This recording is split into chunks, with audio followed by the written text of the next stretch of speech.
Greetings, greetings. This is Body-Culinary, and once again, I'm bringing you into the food prep area with me because I know a lot of people would eat better if they had like a buddy or some company to do it with, if they had some support, if they had more creative ideas, right? And so today, I'm going to be working with a staple here in my food prep area, which is tomatoes. So actually, I'm growing some tomatoes right now in the garden. So I'm really excited. I see about 5 tomatoes growing, and I have some stakes on them, so they have some kind of support because they get really heavy and they start to fall over. And then FYI, which is really interesting, we had, my sister and I had grown some papaya trees, and the papayas all came off of them. But recently, they kind of like from the inside, I guess the water content kind of evaporated, and so they just fell over, looked like somebody just chopped them down. So it's interesting to leave certain things, let them go through a full life cycle inside the garden, because that is how you learn. So several people have commented before, oh, this failed or this didn't work out, but it's not really failing, or it's failing forward, and it's not really failing, it's feedback. That's how you learn. It's one thing to read something in the book. It's another thing to actually have the life experience and the feedback, right? So I really approach it from just like it's fun to learn, and so now I have some real information. If I move the plant over here in full sunlight, it gives me another result, and if I put it in a pot versus a raised bed, I get another result. So I'm constantly learning. So I'm constantly learning and experimenting. So being in the food prep area for me, it's a lot of fun, and I call it living foods meditation, because first of all, the body is not a graveyard, right? So the brain and the organs and the breast is alive, right? So it's good to put living things in it. So these tomatoes are still alive. They have all of their life force and their living water in them. So I get all that nutrition, which is like medicine. So I'm always, for some reason, attracted to old-fashioned hand tools, whether they're cutting tools. I still have my Grandma Lou's old-fashioned coconut grater, which I still use on a regular basis. And I have several Mortars and Pestles. So some people complain that it takes a lot of time, but I really invite you to think of it as quality time with yourself, and also as a meditation. That's living foods meditation. So I'm really inspired. I've been looking at food mills, and I have this vision for a place that is off the grid, semi off the grid, but when you don't have all of the expensive vitamixes and all of these tools, what do you use? And I have to say, my Grandma Lou was not a vegan, she was not a vegetarian, but she is my inspiration to eat the way that I do. She could feed folks for $5, and everybody that came through the door was given a lot of love and got a nice big plate of food, so everybody ate. So it's really her principles that guide me in my way of eating, and I'd like to think that I just add on to that tradition. So all the tropical flavors that she gave me, I prepare a lot of those flavors. I just don't add the animal flesh. So I may add the hot pepper and the thyme and all those different flavors. And the women in my family have a really good hand at seasoning, and that's something you develop over time, right? To learn how to balance out the tastes and the flavors. So I use, I'll just say, it's telling someone at the market, a Mayan man. He was asking me about, something that he's a farmer, so he's going to bring some items from his farm for me. He's going to have his son harvest, and he's like, "You don't eat any meat?" I said, "I eat meat. I eat carne de coco, de aguacate. I eat meat from the avocado and from the coconut and from legumes, lentejas or lentils. So those are the meats that I eat, right? So I really would like food to be something to bring us together rather than to be divisive. So in any event, today I'm going to be working with tomatoes, because that's what's really calling me. That's what's inspiring me. Just like when you pick out your own food. I know everybody, especially in the States, can stand at the train stop and just order their stuff on fresh directly, have all that convenience. But I like to pick my food. Like today, they had some tomatoes at the market, and they had some big bags for like about 3 pounds for $1.50, which is a good price. Well, all of them weren't right. So I know from handling my own food that those unripe tomatoes, they don't have that nice sweetness to them, right? And when you're eating for nutrition, but also flavor. That's what's going to keep you coming back, and that's what's going to keep you inspired. When the food is, it's pretty, It's colorful. It has scents and the natural perfumes in the food. And you know, it's attractive. So I know that those greener tomatoes, they're not fully ripe. So they haven't the sugars in them haven't developed. So they're not as tasty. So although they were cheaper, you know, sometimes you get what you pay for. So I like to, ooh, that's nice and sharp. I like to work with a sharp knife. And if you're interested in learning how to sharpen a knife, because sharpening a knife can really make your experience a lot more pleasant. So I am so drawn to traditional methods of food, right? Because I can tell you my grandma's food tasted so much better.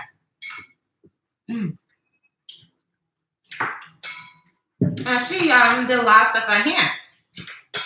I used to help my grandma grate coconut. I know I said this a million times, but she's really my inspiration, my grandma Lou, who transitioned when she was anywhere between 94 and 97. But her food was so delicious. And I used to wonder when I was a little girl, how come she didn't use measuring spoons and all the other stuff? She'd do a little this and a little this and a little that. But when I was an adult, I realized that's something that she cultivated over the years. So I see some spots on here that are a couple of spots that are not too good. And I'm constantly smelling the food and looking at the color and the seeds. It's good to really investigate what you're going to put into your mouth. Do you know that when food is organic, sometimes it may not be as pretty, particularly if you're using heirlooms, if you start to grow food. Oops. Drop the tomato. But I'm going to put these in the Mortar and Pestle. So this one I got from some of my African brethren and sisters. But I didn't need to put that in there yet. So I'm chatting with you all.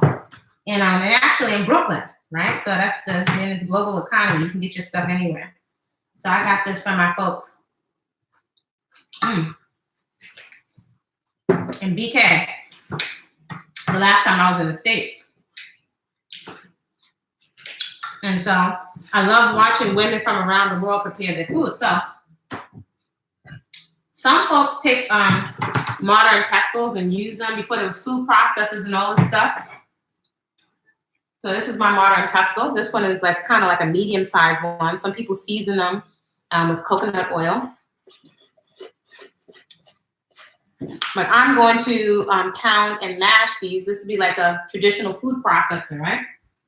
So a lot less expensive than Vitamix. And we're going to see how this comes out because we have nothing to lose.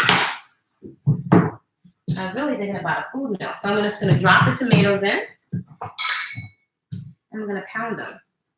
Which end of the mortar and pestle do I want to use? I want the bigger size.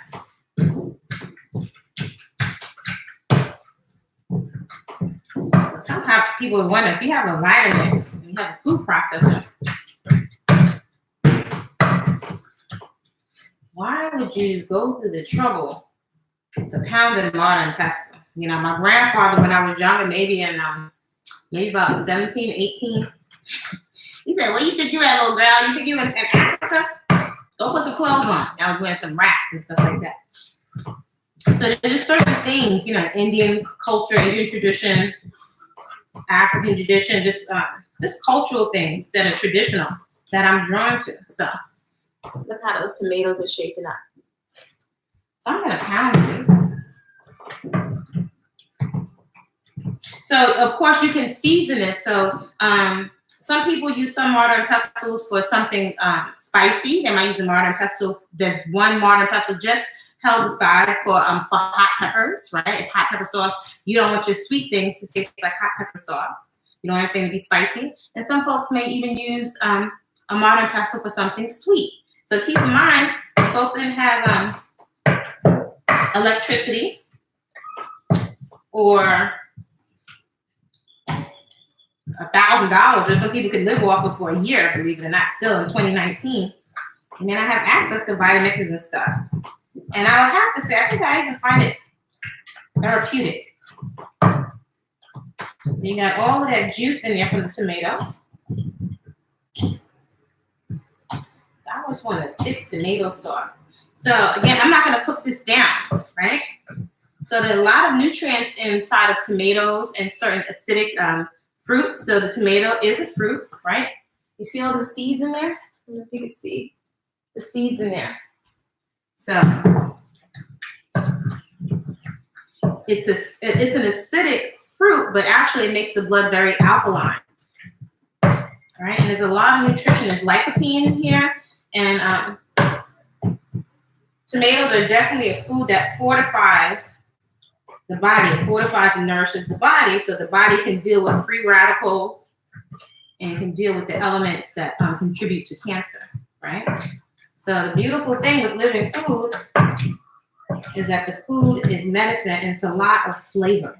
So it's really just a matter of just like you would learn any recipe, of just adapting and learning how to work with the fresh ingredients. Now I have a picture in my mind of what I want to do. I always imagine the women on the continent using the mortar and pestle, but then also the women here in Central America, the Garifuna make hudut, which is a dish, and they use a nice big mortar and pestle. So Italians use a mortar and pestle. Actually, most cultures use a mortar and pestle. So it really is pre-Cuisinart and pre-food processing. Right? So it's a whole other idea of processing. So I don't want to splash myself in the face with tomato sauce. And then I really like when you have fresh ground spices in there. So with the tomatoes, right? This is nice. And then it's a nice thick sauce. Yeah. So when you cook food, it's another kind of taste. And with living foods, it's different because you'll get used to having foods room temperature, right? Not cold, because no one really wants to eat ice cold food, right? Especially when you have living fats, they can coagulate when they get cold, or harden and stiffen when they get cold.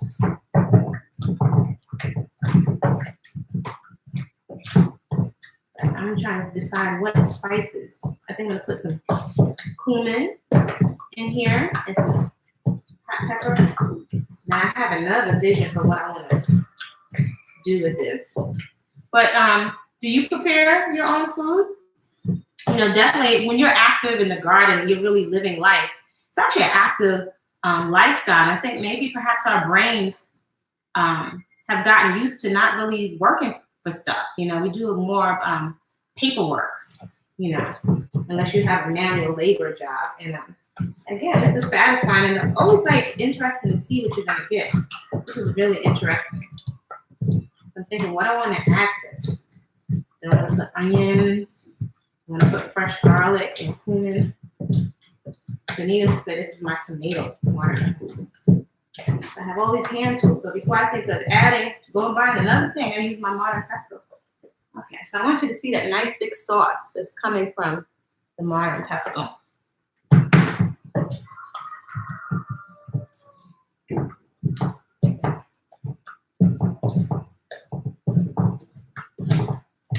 Yeah, so I have several things that I'm thinking of doing with this experiment. And one is to run it. So there's one of the kitchen gadgets that's used in culinary school and different traditions also is a food mill. So some people use it for baby food or mashed potatoes and stuff like that. Now, obviously the broccoli and cauliflower and things like that can't go through, a raw potato can't go through a food mill.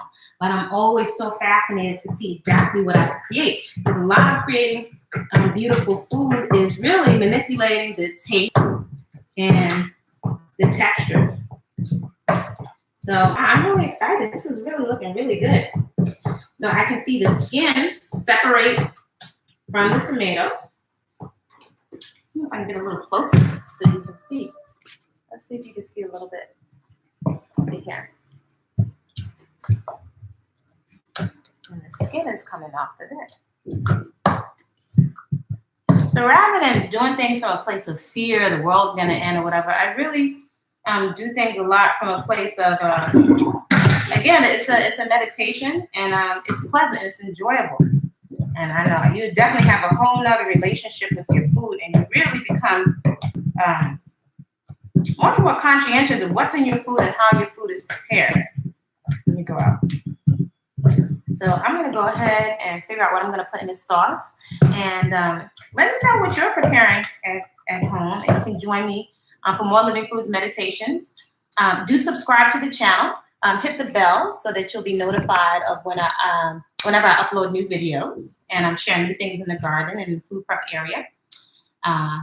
Go when you follow me on Instagram and you'll see what I do with the sauce, right? And I'm just thinking of all the different ideas on what I'm going to pair it with. So I'll post that over on Instagram. I do have resources and books available on the site. So there's one of the free shopping haul lists, right? And inside one of my books, Whole Living Foods in the Hood Part 1 with menus to fit your budget, I do all these different shopping hauls with different kinds of budgets, right? Because usually many people don't eat well. They say it's expensive. So I can definitely tell you, you can drive me anywhere on the planet and I can eat well. So there's an old saying, I can show you better than I can tell you. So I did numerous food hauls and I made several menus for ideas of the different types of dishes you can make from all of those ingredients, right? So that's Whole Living Foods in the Hood with menus to fit your budget. And really, it gives you insight into why, as somebody that was a junk food addict, had lots of adult acne and was a health junk vegetarian many years ago. Why I don't feel the need to cheat, right? I have so many treats. So I let you into my thought process. And then the other book is Natural Beauty, No Products. Love Your Own Hair and Skin. And it's cruelty-free, plant-based, and vegan. So actually, I cleared up my skin, not with products in the health food store. And I was someone way back in the days that used to do Proactive. But the living foods that I eat is what I put on my hair and my skin.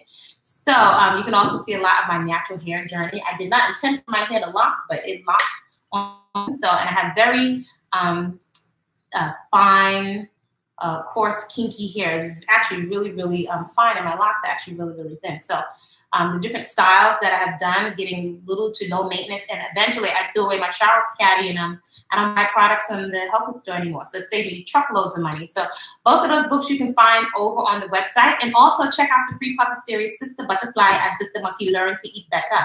So you can check out the clean but politically incorrect puppet series and see if you can figure out who is Sister Butterfly and who is Sister Monkey. And I'd love to hear feedback and know what you're up to in your food preparation journey. And yeah, I'll see you on the next video. All right, take care.